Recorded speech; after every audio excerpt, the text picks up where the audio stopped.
Presentation today on Microsoft Teams, a better way to work. Again, brought to you by the INNOVA Consulting Group. I'm Bruce Scott, VP of Sales for INNOVA. And I'm Michael Corbin, Director of Business Development.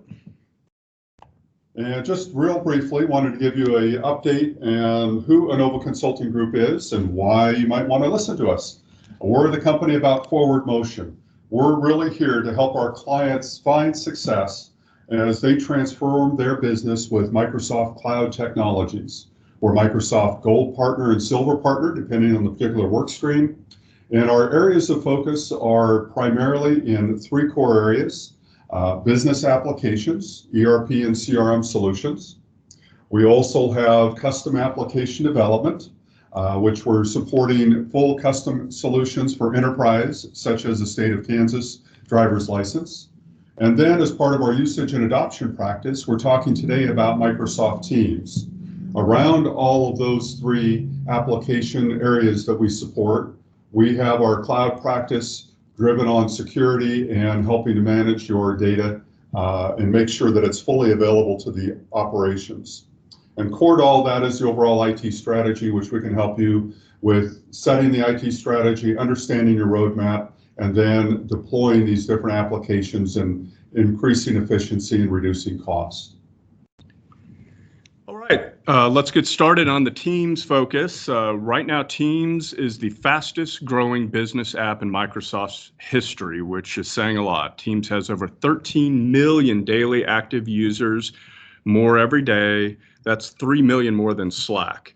You know, there are 500,000 organizations using Teams today. 91 of the Fortune 100 companies are using it.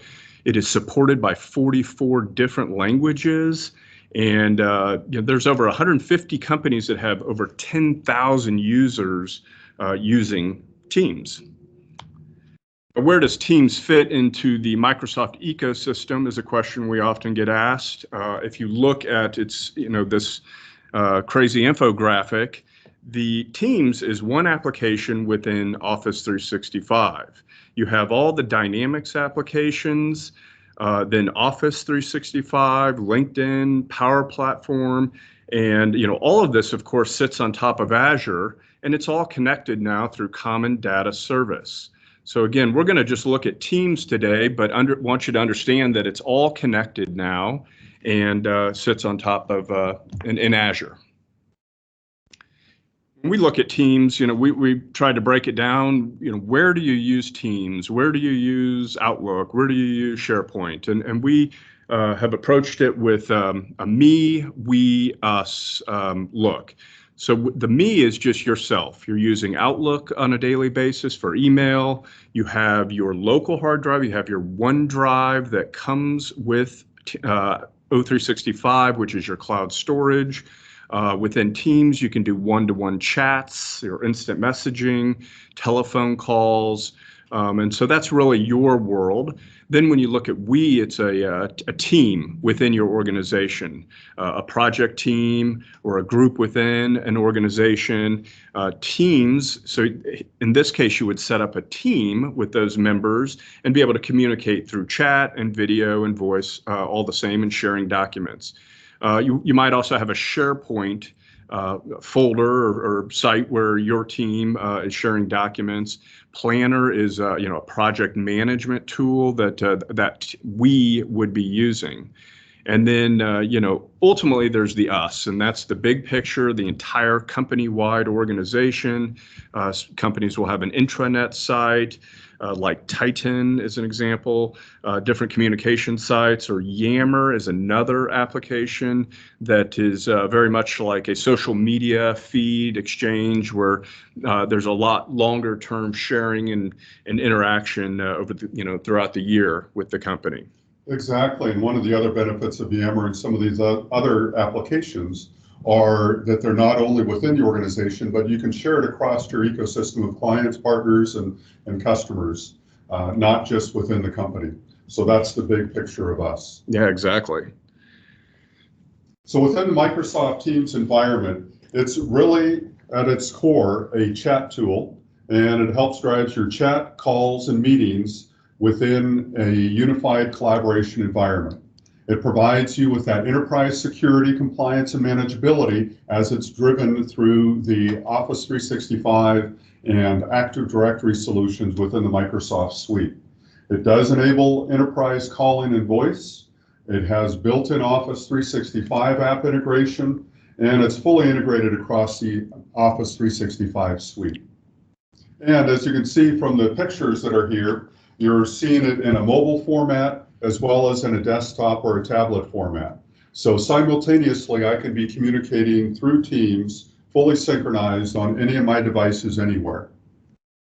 So within the ability to communicate through chat, you have the ability to navigate a global enterprise by having the ability to communicate across geographies, across locations, as well as languages. There's built-in translation capabilities within the Microsoft solution.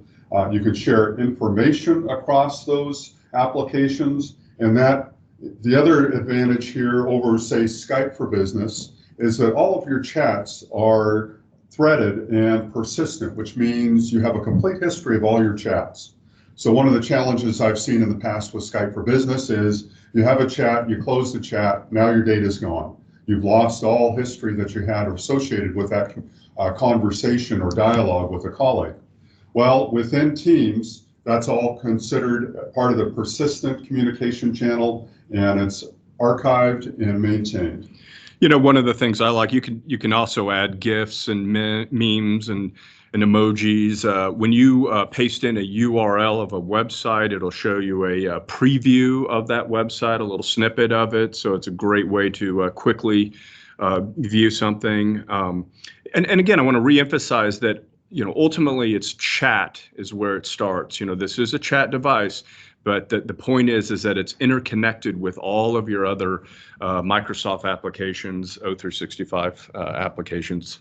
And at the end of our presentation here, we will go through a short demo of the Teams application so you can see some of the things we're talking about in action. The other big benefit of having the Teams platform like we're seeing today is you can now use it to communicate for all of your meetings. You'll have real-time video sharing, real-time content sharing, integrated digital whiteboards. You can maintain notes and chats. If you have any questions or comments that come up from during the webinar here today, you can load that into the message board, the chat board on the side.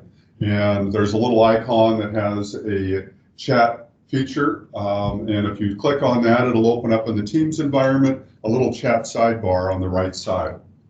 So again, your Teams can all be integrated, your meetings can all be integrated through Teams. And one of the huge value points here is, are you using GoToMeeting? How about WebEx? How about Zoom? All of these platforms you're paying for. Well, with Teams, it's included in Office 365. You can end those subscriptions, reduce your overall costs, and have it all integrated in one central collaboration tool. That's a huge point, Bruce. You could be chatting with someone and instantly, click a share my screen button, or let's do a video call, and without having to go to unknown participant is now joining. We have someone new joining, and instantly be connected with them. Again, communication through calling is available. It's a fully integrated phone system, providing you with full PSTN capability.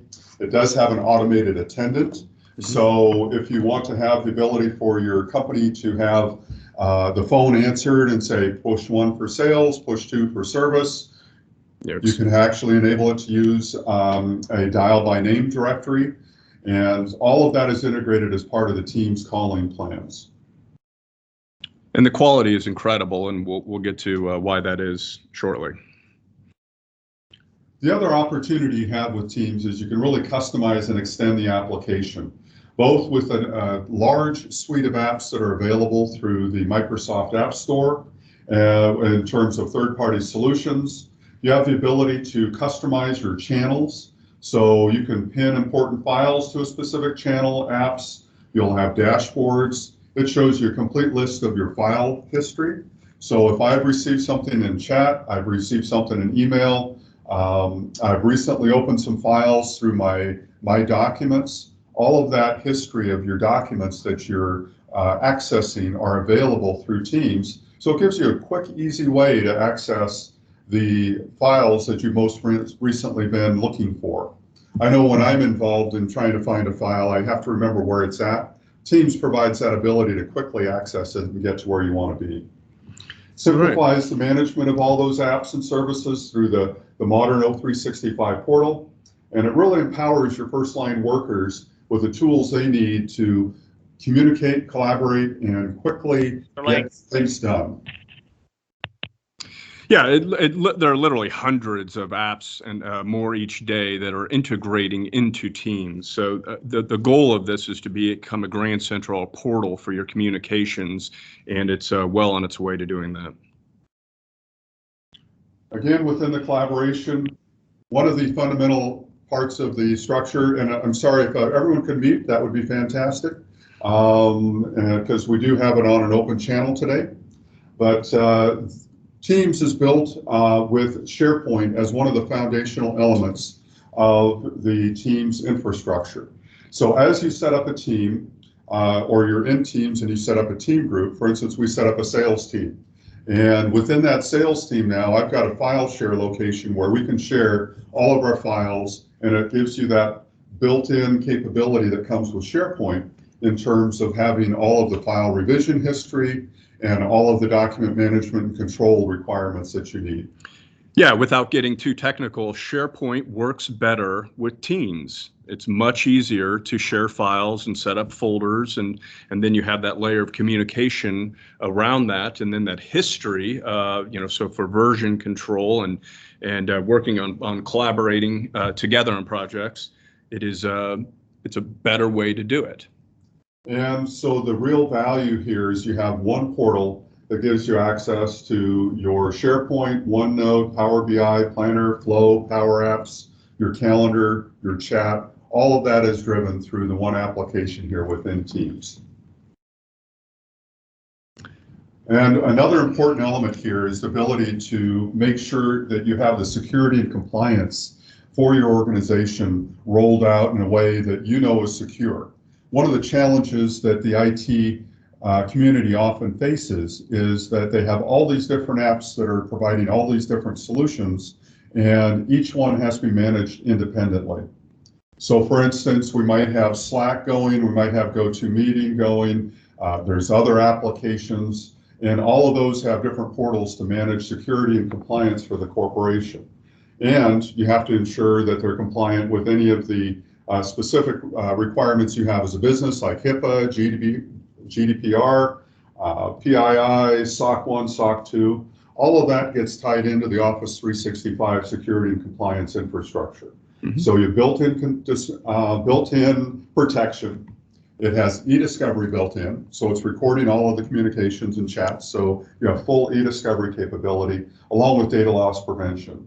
And it ties into your Office 365 multi-factor authentication.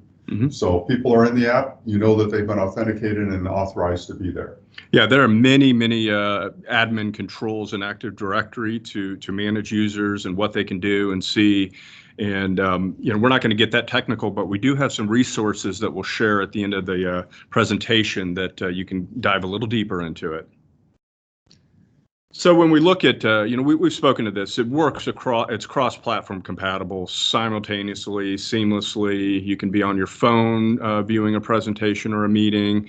There are many, there's a range of certified devices that are approved, from headsets and phone desks, mobile phone stations, speakers, of course, all mobile phones, computers. And then your conference room can be set up as a Teams room that with the live, big screen that ties everyone together. So when you have a global team, a tool like this allows you to just seamlessly work together. And we're going to talk about that translation as well, which is incredible. And if you've already invested in infrastructure for voice over IP hardware like Cisco, many of those devices are actually compatible with Teams and can be integrated as part of a Teams rollout solution. Okay. So as we look at the overall Microsoft platform, there is a lot of information that's coming together from what the individual is doing, what's happening within the organization, as well as what's happening outside of the organization. So within the Microsoft suite, there is a foundation for AI built on Microsoft Graph that is pulling together all that data, and that's enabling you to get better intelligence on what's happening in your organization and to be able to provide better solutions and better experiences for your team members. There's over 450 billion user authentications each month right now, 155 million Office 365 users, and a crazy number, over 1 billion meetings each month are being scheduled through Office 365. So with that as a background, AI in Teams is available today. We can give you inline message translation. So if you're a global entity, you have that ability to get the translation to the native language anywhere around the world within the, I think, 44 languages that they support. You have live captions and subtitles. You've got a full mobile experience capability, and you can customize the background. So you can blur out the background. If you happen to be in a Starbucks taking a conference call, you can blur out the black background, or you can put something crazy out there like you're on the beach. So yeah, I vote for the beach, but we could be in the mountains as well. So again, it's built on a foundation of quality, very high quality and resilient to audio-visual capabilities. Tying that all in, you have the modern operations with the microservices, so a lot of technical detail, intelligent user assistance. It lets you know if you're speaking when you're muted, so you can get the mute off. It also provides those actionable insights that you need in terms of call analytics and a full quality dashboard. Yeah, and I mentioned earlier the quality of it. Azure and Microsoft, they've actually prioritized audio traffic on their network. So the quality is always, it's the first one through, which raises the quality. And if you've used Skype for Business, then you will be very pleasantly surprised. It's probably twice as good as Skype for Business. So that transition won't be hard for people. Exactly. And Skype for Business is going into service as of July 31, 2021. Yeah. So organizations need to be planning for where they're going with those solutions. Yeah, rest in peace, Skype. Okay. So, here's another way to look at this, and we've talked about it. Since Teams comes with Office 365, look at all the other applications that you're using, from different email, Slack, chat, the voice over IP, so all your phone systems. Bruce mentioned all the meetings, online meetings, Zoom, WebEx, GoToMeeting. You're paying for all of these when you're already paying for Teams, and it can do all of this plus more, and it integrates everything, including that document management piece. So tremendous savings and simplifying the management of it. So we do have some IT directors on the line when we think about supporting all these different applications, updating them, patching them. The licensing questions around all of them. You really can simplify your life by moving to this one platform that can handle it all. It's a better productivity tool, better communication tool. Again, those governance and compliance capabilities that you don't have with many of the other tools. And it really, truly is a true integration. Absolutely, and it does provide that unified collaboration experience, bringing all of that together. So the next step that we want to look at is, okay, we like what Teams looks like. How do we roll that out as an organization? So what we're looking at here is how we approach our implementations, and certainly it could be used as a template for you and your organization if you want to roll out Teams within your organization independently. And this will give you an idea of how we handle it when we facilitate our clients, like we're doing for one client with 17,000 employees, that we're helping them to roll out Teams with this methodology. Yeah, this is just meant to give you some ideas of the considerations that need to be thought through before implementing. And you always want to start with the discovery phase and look at your environment and your organization and the structure of it, and how the teams form, what they're going to use it for, certainly all the compliance issues that need to be addressed. Governance, and all of this is going into the plan as we go through an organization and define, business cases and a complete readiness assessment. That plan up front is just critical because without a good plan, then you're going to have a rough rollout eventually, and then you'll probably have to go back to the beginning. And actually, another element of the plan is the usage and adoption. So this first phase is the discovery. What are the use cases? How are we going to deploy it? The next phase we go into is around, cue the slide, design and plan. So we'll execute a solution alignment workshop, or you can do this internally with your own teams.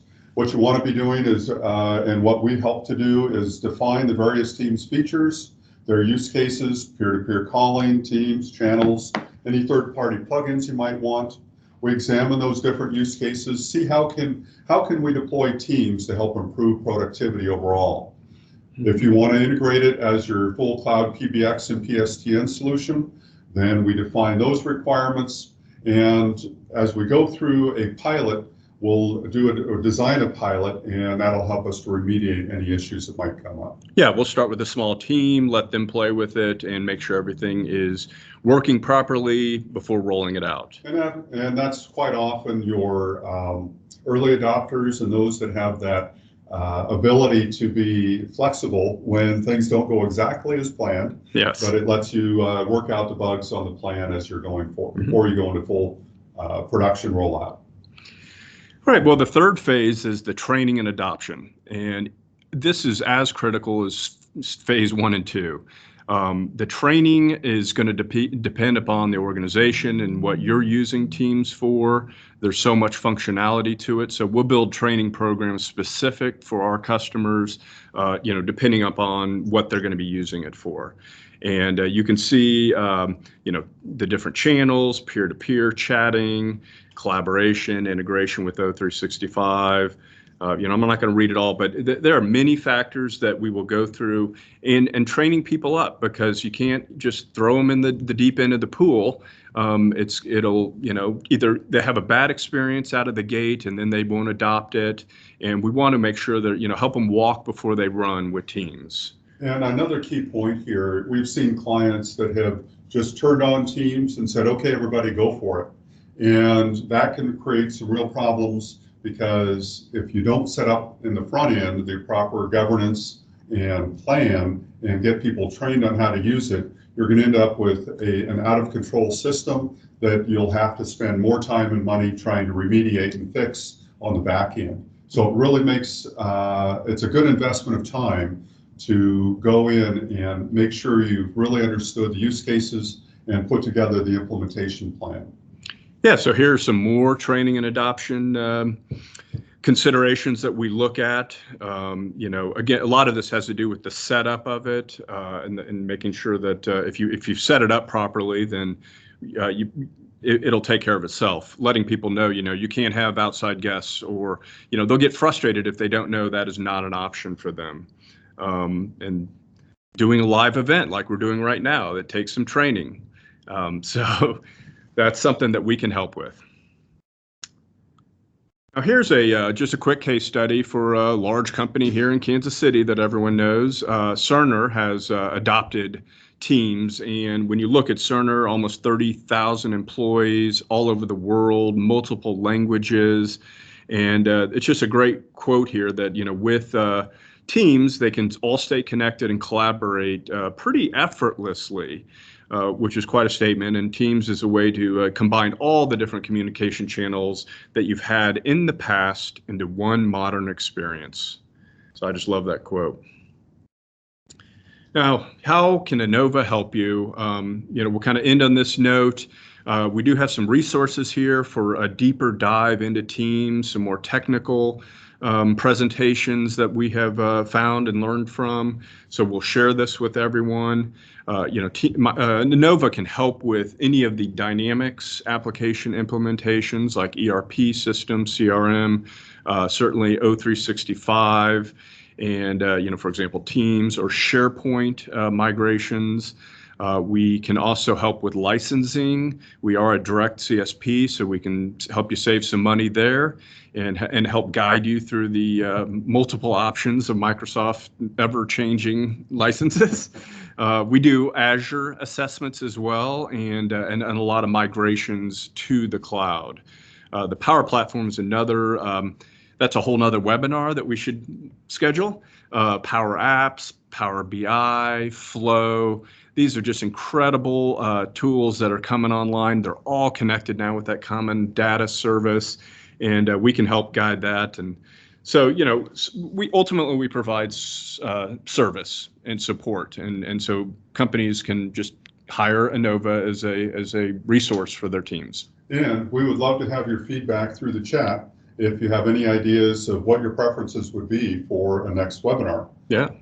We are planning to do one called Cloud Confusion, and that'll be part of our Azure assessments and migrations discussion. And so we look forward to whatever you might want to have us talk to.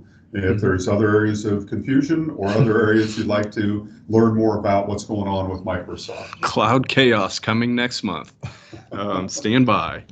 Now, anyone can use the chat feature on your screen right now to ask us a question if you'd like us to dig a little deeper.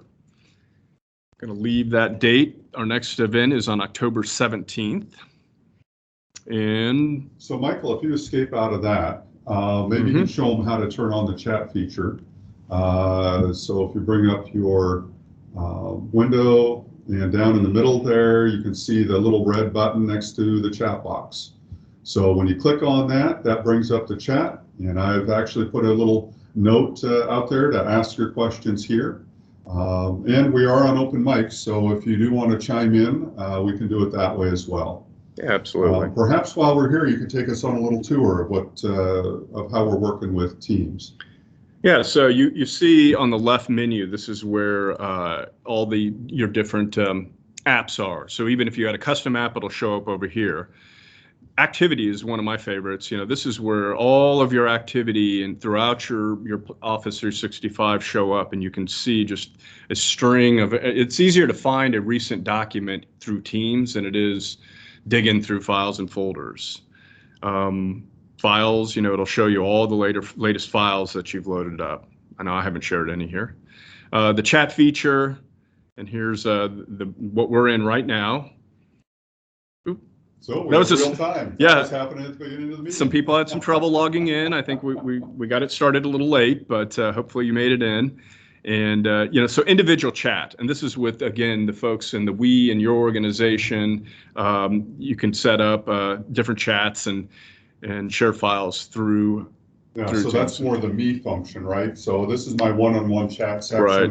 And now if you go into the Teams button there, this is where you can set up individual teams. We have a sales team, a marketing team. We'll put together teams around specific customer projects.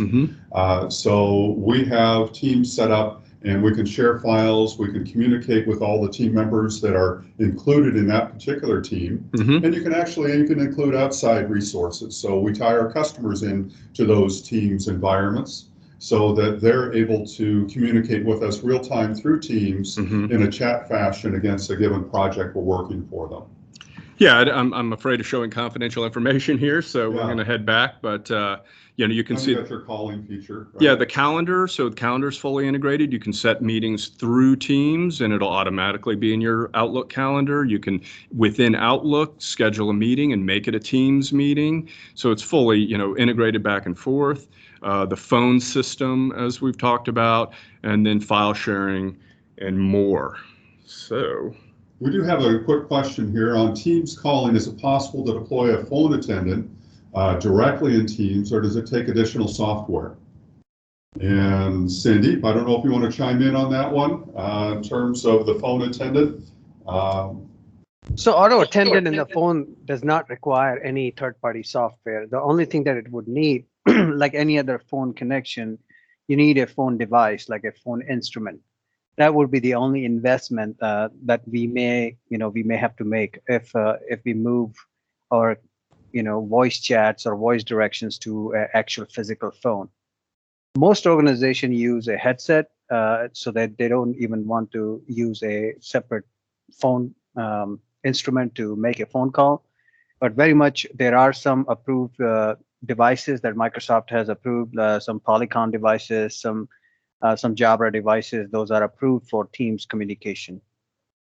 Yeah, and I know for all of my calls, I work within Teams. My desk direct dial phone number dials into Teams. I make all of my calls either through my phone app or with my headset on Teams from my Surface device.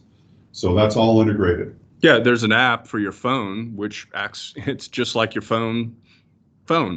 So, So if there's any additional question there from the 536 IT conference room, we'd love to address that if we haven't fully addressed your question there.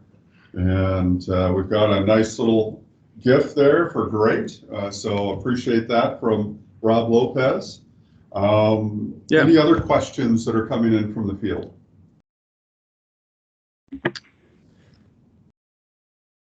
Can I expand on the phone calling, the phone attendant question a little bit?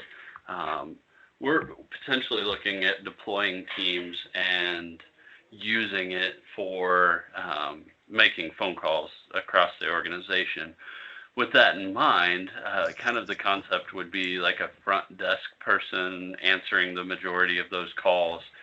So maybe it routes through an auto attendant, and if they try to go to an operator, is there like an operator type software that's built into Teams where they can easily route and park calls and pick up calls, or is that primarily done through a hardware device? No, there is actually a software behind the scene on Teams portal. On Teams admin side, you can set up your auto attendant and redial and call routing and other rules on Teams. It is very intuitive. If the traditional PSTN and call routing and do not disturb and other features are automatic rolled into Teams, it is a lot more advanced in terms of rules separation. So you can create custom rules depending on the rules. Certain office branch may or may not receive phone call on certain days. It's got a lot more. It's a rule-based process behind the scene that you can set it up inside Teams admin portal. did that answer your question? A little bit, I think. I think I'm still a little confused on if I have an operator that's receiving those calls, what it would look like to then have them. Maybe it's just I need to see it in action, and I'm having some hard times conceptually seeing it without physically seeing it. But if somebody receives a phone call, then how do they take that phone call and then transfer it to the appropriate party? So the transfer of the phone call is actually on the device itself. So your hardware device is going to have a transfer capability by which you can transfer an incoming call or call you're already on, or create a conference bridge between three parties or more. So that's a device level capability. Teams does not differentiate between a phone call coming from one person to the other. All it takes care of is routing or creating an additional channel of communication between multiple parties. Gotcha. So in that case, we would actually have to have a piece of hardware that the individual's utilizing. Or sorry to interrupt, but the way that we do it is that we actually use the Teams client itself. We don't have a physical phone hardware sitting on people's desks. What we have is a software running on our Windows desktop, which is Teams, and we can do the same thing that you intend to do using a device. But yes, it will require a traditional office person will require some training on how to get adjusted to this software mode versus a completely phone-based mode that they are used to for doing it for the last 30-40 years. Gotcha. So we have probably upwards of 50 or 60 phone numbers that a customer can dial to get to us. In the Teams system, on the back end, I guess, is there a way to code those phone numbers that somebody's dialing so we can tell which of our organizational units that they were calling from that when it comes into that phone attendant? Absolutely. You will have the ability to program those as well. Not it does a lot better than just giving you the number that's coming in or routing based on number. You can also program certain rules based on the number dialed in by the external person. So it is very flexible than the traditional PSTN that we have seen. Uh, it gives you much deeper capability beyond just simple phone routings. And this is all part of where we come in and we can help with some of the different phases of a project like that. So if we need to get into more detail, we can do a discovery and we can work with a client to let them do the deployment, the design, planning, and deployment.